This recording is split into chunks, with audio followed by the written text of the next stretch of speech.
Mosaic, a daily news program from Link TV, presents a selection of news reports from independent and state-controlled broadcasters from throughout the Middle East.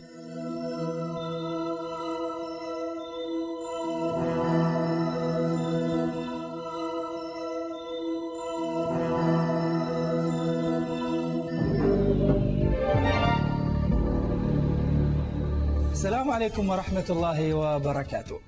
حدد الرئيس الأمريكي جورج بوش 3 عناصر أساسية. The U.S. President George Bush defined 3 main elements that the American policy will rely on for the future, calling on Americans to review them. During his speech at the Naval Academy in Annapolis, Maryland, Bush said that the strategy is to achieve victory in Iraq and eliminate what he called terrorists. He confirmed that the U.S. troop levels in Iraq will depend on the situation on the ground there and not on artificial timelines defined by politicians in Washington. He conveyed that the U.S. military leadership is saying that suicide operations and acts of killing in Iraq are being carried out by foreigners. He also indicated that Sunni participation in the upcoming elections, and including the Sunnis in the political process, will increase support among them. The U.S. President did not change his language from earlier speeches, and he did not say anything new from what was said at yesterday's press conference.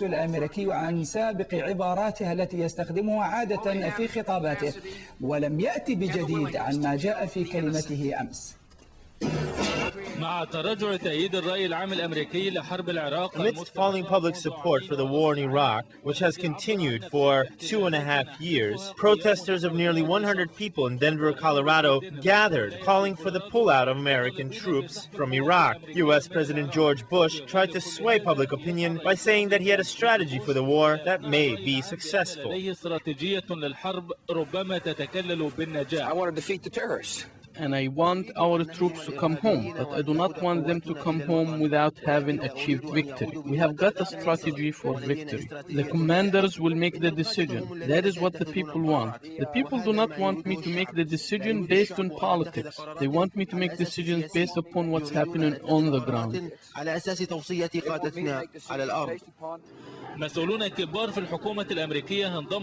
Senior American government officials raised Iraqi officials' expectations that Washington will lessen the number of American troops in Iraq next year. The troops currently number 157,000 soldiers. White House spokesman Scott McClellan said that the withdrawal of U.S. forces from Iraq depends on the tangible achievements made by the Iraqi security forces. Muwafaq Rubai, the Iraqi National Security Advisor, confirmed that nearly 30,000 American soldiers will be withdrawn at the start of next year with the improvement of the Iraqi security forces' capabilities. The Secretary of Defense, Donald Rumsfeld, repeated Bush's position regarding withdrawing American forces, asking some controversial questions. Would America and the world be better off if the United States were to abandon the effort in Iraq prematurely, allowing the terrorists to prevail? قبل الأوان بما يسمح للإرهابيين بالنصر. This comes amidst rumors that the U.S. ambassador in Iraq, Zalimeh Khalilzad, is communicating with Iran to ask for its help to stop the acts of violence which have spread throughout Iraq since its occupation in March 2003, despite the lack of diplomatic relations between Washington and Tehran since the hostage crisis in 1979. Monitors see this development as very important for getting the United States out of the Iraqi quagmire.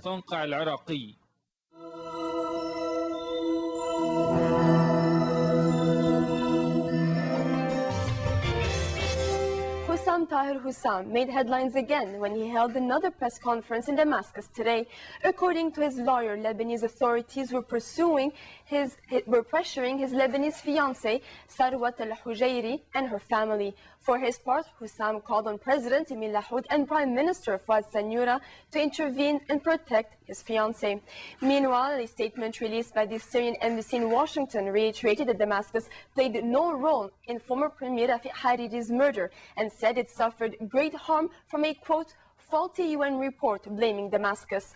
It added Husam, who the UN inquiry panel quoted 7 times in his interim report in formulating the accusations against Syria, has now recanted his testimony. The Syrian statement also said that the other main witness used by Mehlis, Zuhair Sadiq, has been charged of committing perjury in his testimony against Syria. Lebanese judicial sources said that German prosecutor Mehlis would ask the Lebanese judiciary to submit a request to Syria to hand over the alleged Syrian witness Husam for interrogations. The source further expected Husam's arrest if the Syrians accepted to hand him over to Lebanon. Meanwhile, various political heavyweights in Lebanon responded to Husam's early accusations towards different prominent Lebanese figures. MP Walid Jumblat accused Syria of trying to destabilize Lebanon and to undermine the UN inquiry implicating Damascus in the Hariri murder. Jumblat told Reuters Syria still had security networks in the country. Yumna Tayara has the latest developments. Reactions continued to flow in Lebanon after the allegations and accusations made by the Syrian witness Husam. The Interior Ministry said in a statement that Husam called the ministry a few times on the 27th of June trying to contact the minister, claiming that he held important information he needed to reveal only to Minister Hassan Sabah.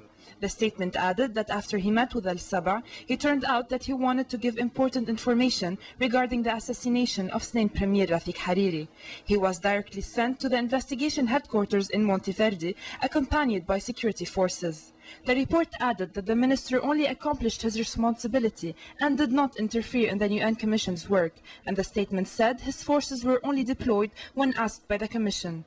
The Syrian witness, who has accused former slain Premier Rafik Hariri's son Saad of bribing him to testify falsely, said on Monday that the UN report implicating Syrian and Lebanese officials in the assassination was based mainly on lies that some Lebanese figures forced him to claim. In addition, Lebanese journalist Faris Khashan, who was accused as well by the alleged witness of exerting pressure on him to falsify his testimony, responded that he only got to know this person 2 months ago when he called his office and left his number, saying he had information about what he called the masked witness. He was referring to a masked witness Lebanese media reported was present while the UN team interrogated Jamil al-Sayed. Khashan said he first grew suspicious of the witness's motives when the latter kept insisting on going on television or having a newspaper interview. Khashan added that Husam had visited him at his office several times and kept insisting on meeting MP Saad Hariri, but this meeting never occurred as Hariri was frequently out of the country. Meanwhile, the French Foreign Ministry stressed that it would not comment on the statements made by the alleged Syrian witness, leaving it to Mehlis to supervise it and determine what positions to take. Violence continued to escalate in Iraq when 9 Iraqi Shiites were gunned down on their way to work today in a shooting against a bus near Baquba, northeast of Baghdad. It was followed by a spate of attacks against Shiite civilians and a new wave of kidnappings of foreigners in the run-up to the December 15th general elections. U.S. President George W. Bush meanwhile said that an immediate pullout of U.S. troops would be a huge mistake. Yumna Tayara has the story. 4 Western peace activists who went missing in Iraq at the weekend were shown in a video broadcasted by the Qatar-based Al Jazeera channel yesterday. Al Jazeera said an unknown group calling itself the Brigades of the Swords of Righteousness claimed the abduction of the men, 1 American, 2 Canadians and a Briton. A statement released by peace activists said that what happened to their teammates was the result of the actions of the US and the UK government due to the illegal attack on Iraq and the continuing occupation and oppression of its people. In another hostage crisis, German Chancellor Angela Merkel pleaded for the release of the first German national kidnapped in Iraq since the 2003 US-led invasion.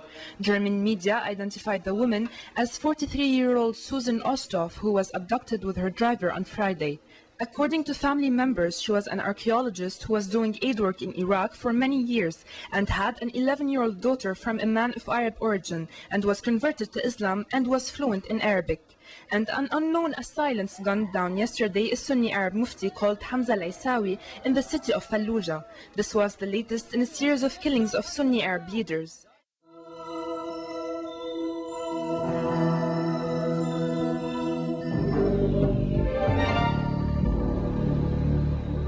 The German Chancellor, Angela Merkel, strongly condemned the abduction of a female German archaeologist, Susanna Westhoff, and her driver in Iraq, urging kidnappers to release them. In another development, thousands of Iraqis, including members of the Islamic Party, mourned the death of Sheikh Iyad al-Izi, a member of the political office in the party, as well as 2 others, Sheikh Ali Hussein al-Isawi and Tahsin al-Luhabi, all of whom were killed by unknown armed men.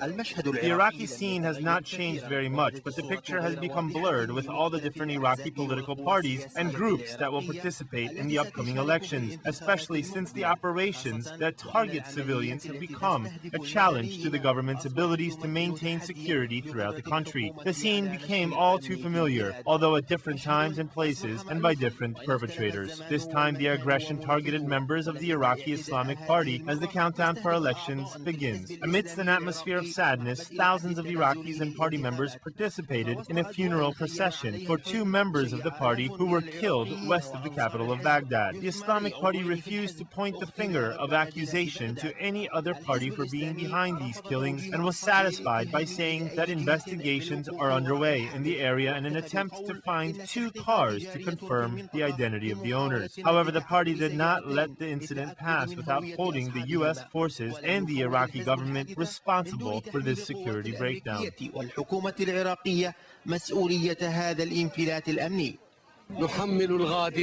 We hold the cowards and aggressors responsible for this crime. At this time, we do not point the finger at a specific individual for the criminal killing of this blessed man.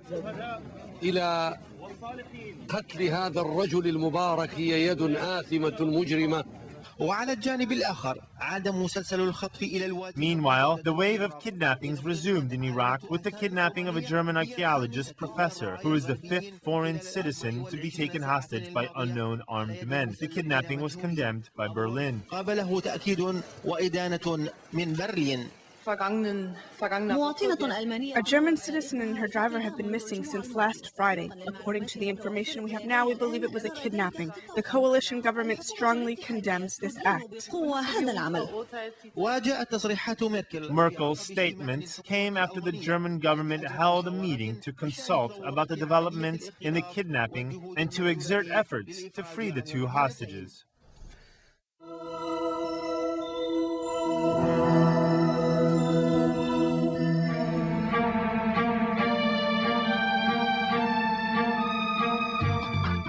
The Samaria television cameras filmed the camps of citizens who fled the latest military operation in the west of the country. We filmed the conditions of misery and deprivation. Those who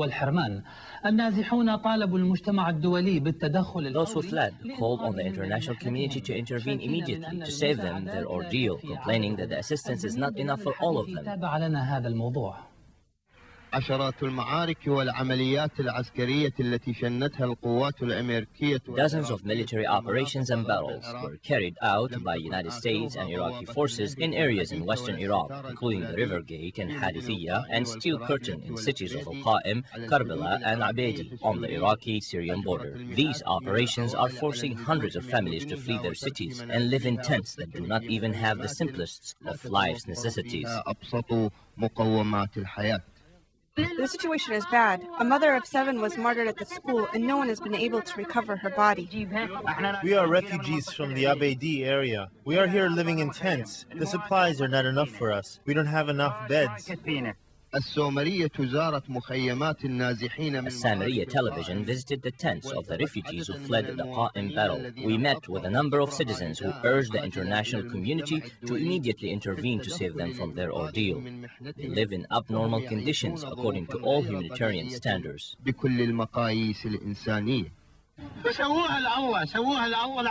For God's sake, for God's almighty sake, have mercy on us.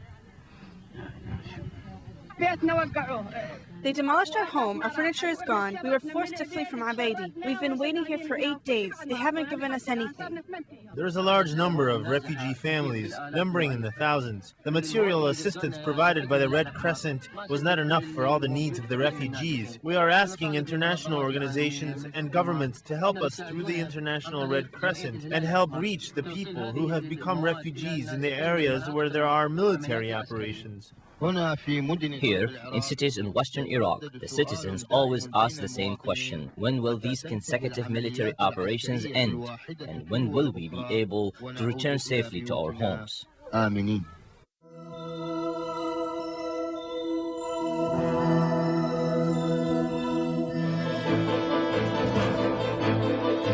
the Palestinians also have their election problems. An ally of Palestinian Intifada leader Marwan Barghouti won the top spot in the Fatah party primaries in Jerusalem. Hatem Abdelkader said his strong showing was a victory for the young guard, which has been struggling to become a part of the Palestinian Authority decision-making process. Joining me now from our Haifa studio is political scientist from Haifa University and Arab affairs expert Wadia Abu Nasser. Wadia, welcome. Good evening. Wadia, how do you explain the popularity of Marwan Barghouti and his associates among the rank-and-file voters in Fatah?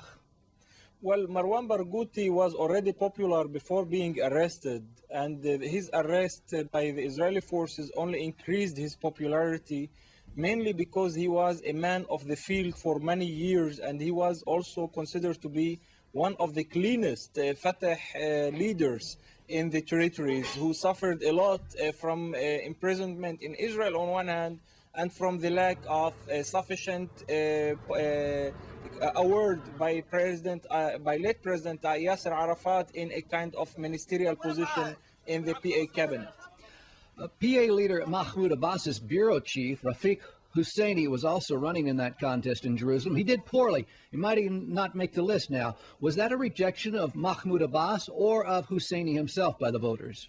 Well, I believe that Husseini himself is not very well known yet. Although that he is the bureau chief of the president, he is not well known, and he is not considered to be really a man of the field. This is one. Secondly, unfortunately, the Fatah primaries, if we will exclude the issue of Marwan Barghouti, because it was really an exception, it contained a lot of forgery, a lot of unexpected results, mainly because of tribal voting, mainly of the impacts of guns and gangsters, I could say that.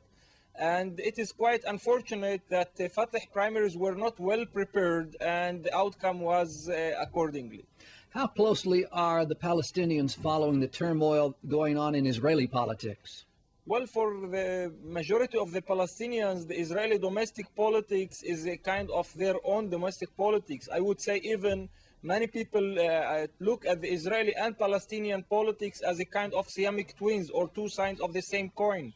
Therefore, the Palestinians consider that they are somehow hostage of the Israeli domestic politics, and they are looking that the so-called peace camp in Israel will be strengthened in the forthcoming Israeli elections. Wadia, do the Israeli Arab community voters, do they have a new respect for Prime Minister Ariel Sharon, considering his decision, the direction he's taken regarding disengagement and the creation of his new party? Well, there are now three streams in this regard. The first stream, especially mainly among quite old people, there are some who argues that Sharon is going to change, and he is on the path to become a kind of second Rabin in the sense of Oslo Accords, etc. So, and these people are thinking seriously about, if not voting for Sharon, they are expressing public support to him. The second stream is mainly the mid-age people who are hesitant about Sharon's true intention, and they are arguing that he is only maneuvering just to gain votes, and the best thing that could expect from Sharon is another disengagement. The third stream is that who doesn't consider Sharon at all as a potential candidate for them, and perceive that they should vote either to left-wing parties or to the Arab lists.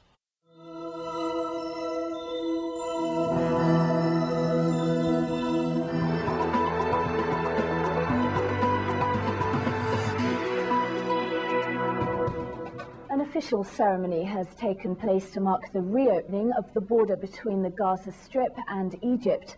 The crossing will allow Palestinians to travel freely abroad for the first time since Israel occupied their land in 1967. The first travellers will be able to start using the terminal on Saturday. The Palestinian Authority will be in overall charge of it under the supervision of EU monitors. Israel will also keep an eye on traffic via a video link set up as part of the agreement. The Rafah deployment marks the EU's first monitoring role in the Palestinian territories. The checkpoint is a vital factor in the recovery of the Palestinian economy. Palestinian President Mahmoud Abbas has said it's a dream come true. The crossing is a key, but security is the key. And without security and safety, there are no keys. The magic key that will give us everything from the beginning to the end is the security key. When borders become lines of confrontation, borders are terrible things. When borders become bridges between the people, between societies, between economies, then borders are a very positive thing. It's a place to meet. It's a place to meet other people, other cultures. That's what we've learned in Europe. And that's why, in our modest way, we want, together with you, to try to transform your borders into bridges. This is a step on the road to the freeing of Gaza and all Palestinian land, and the reinstatement of all Palestinian rights. A confidential report written for European Union foreign ministers has criticised Israel's policy on East Jerusalem. The document, written by the British consulate in East Jerusalem, accuses Israel of rushing to annex Arab land. It says this is to prevent the formation of a Palestinian capital. The report was presented to an EU Council of Ministers meeting last Monday. The communication warned Israeli activities are in violation of both its roadmap obligations and international law. The document also confirmed that the Israeli wall is being used to expropriate Arab land. It says the Israeli government wants to keep the proportion of Palestinians in Jerusalem at no more than 30% of the total. EU ministers are considering their response.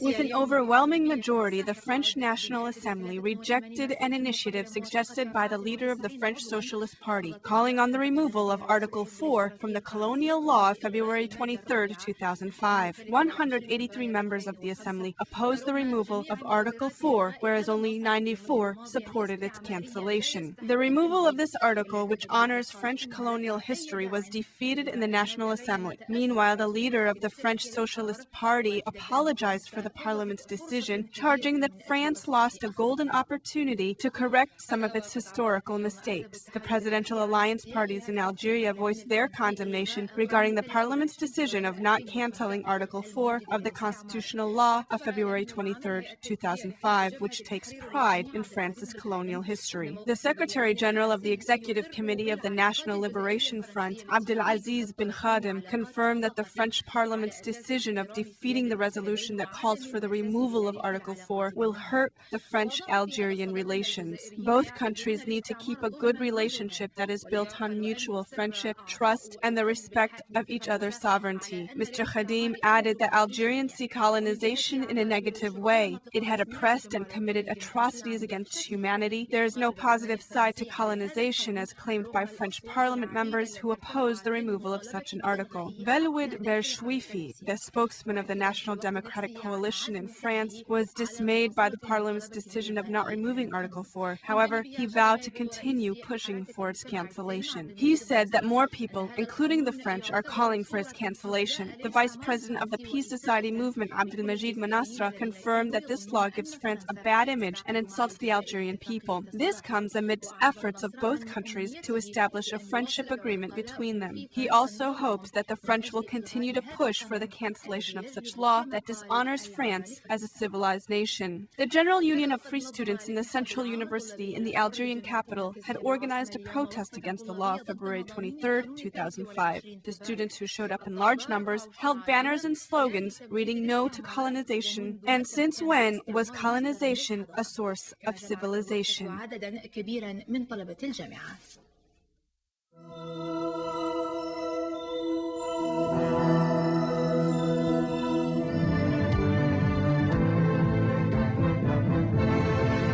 Mahmoud Ahmadinejad is emphasizing that the Iranian nation will not give up its legitimate right to peaceful nuclear technology. The Iranian president made the remark in an address to thousands of residents in the western city of Ilam. where his cabinet convened a session on Wednesday. The president blasted those who have stockpiled huge arsenals of weapons of mass destruction and have frequently used such lethal arms against civilians, are now seeking to deprive Iran of peaceful nuclear technology on the pretext of anti-proliferation campaign. Later in the day, President paid brief visits to the provincial towns of Ivan and Shirvan Chardavol, where he stressed that his government, through proper planning and prudent measures, will go all out to secure the national rights vis-à-vis the hegemonic powers. Iran and Turkey kicked off the first round of official talks in Istanbul Wednesday evening. Iranian Foreign Minister Mehlis Mottaki met with his Turkish counterpart Abdullah Gül to take up bilateral ties. Earlier in the day, Iranian top diplomat told a host of Turkish industrialists and investors that Tehran poses no constraint on its economic relations with Ankara. Referring to the great role played by economic cooperation in boosting further relations, especially in energy sector, Mottaki called for establishment of joint enterprises. Mottaki is scheduled to hold talks with senior officials, including Turkish President, Prime Minister and Parliament Speaker during his stay there. Time now for a quick Iranian Foreign Ministry spokesman Hamid Reza Safi told reporters following a meeting on Wednesday with Syrian Foreign Minister Farah Shara that regional countries must forge a closer cooperation to defuse threats posed by outsiders. Rejecting any talks with Washington over disarmament of Lebanese Hezbollah, Safi added Hezbollah is a legal entity which determines its future.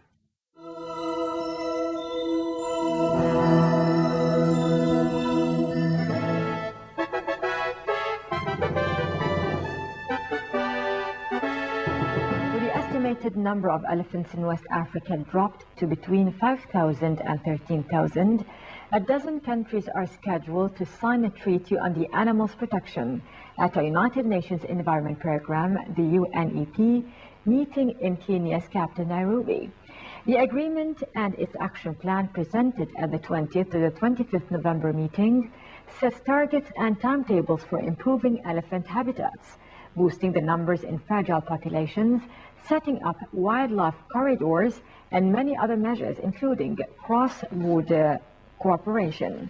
UNEP said elephant numbers were initially devastated by such factors as the 19th century ivory trade by the European colonial powers and land clearing for road and railway construction. In the 20th century, pressures from ivory poaching have been joined by those from logging, along with the destruction of elephant habitats by agriculture, urban settlement and civil wars. Nairobi-based UNEP said many of the environmental workers in already protected areas lack the means to patrol and enforce conservation laws, and the strategy calls for staff members to be given better equipment and training to raise morale and heighten the impact of their work. The strategy will also help to coordinate scientific activities in the elephant's migratory range. It calls for a more effective collection of numbers, trends in population sizes and other data, with targets to survey all populations of more than 100 by 2010 and those of more than 50 by 2015. Many countries now have fewer than 100 elephants.